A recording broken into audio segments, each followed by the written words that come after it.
Okay, continuing my rant, this is part 2 about weight conditioning for our dogs.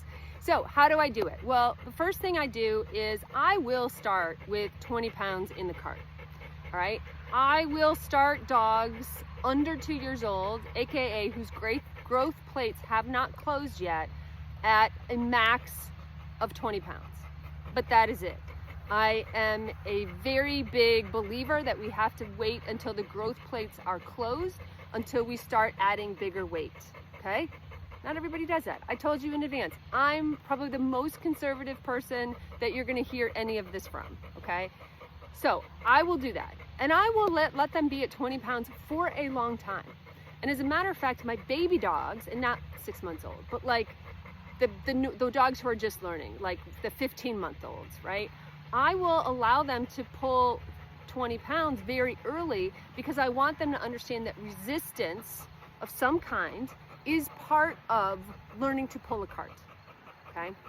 I don't believe in throwing a bunch of weight in a sled necessarily, except to keep it from bouncing too much. But like in a cart, I will put 20 pounds in there. As a dog is working up to weight after their growth plates are closed, I will start adding maybe 5 to 10 pounds a week, okay? I do this because they can't give us feedback. And I would much rather go slow than go fast and hurt them or go fast and scare them, okay? The other thing I have again, personal, just me, I have quickly found about all of my dogs is all of my dogs reach like little plateaus as they're going.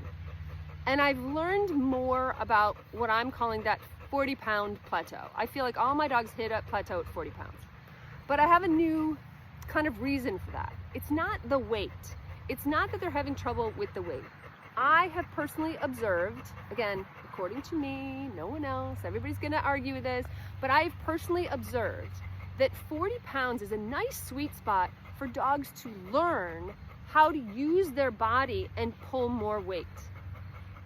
In other words, just because they can pull a bunch of more weight, like right off the bat, my dog is so strong and so in condition, great, good for you, keep it up. It doesn't mean they should, right? So I like to leave my dogs at 40 pounds for a while. So that means that if I'm scheduling to work them up to open weight, I have to allow for, we can call it a plateau. I'm now calling it this kind of learning space where they learn to get good at maneuvering the weight and they understand how to use their body correctly. And they're not just heaving their front ends into this. They're actually, oh, I can push from the rear. I can manipulate it this way. They need time to learn how to operate the weight that they are pulling around before we start just jacking up the weight, okay? Sorry, there's a part 3.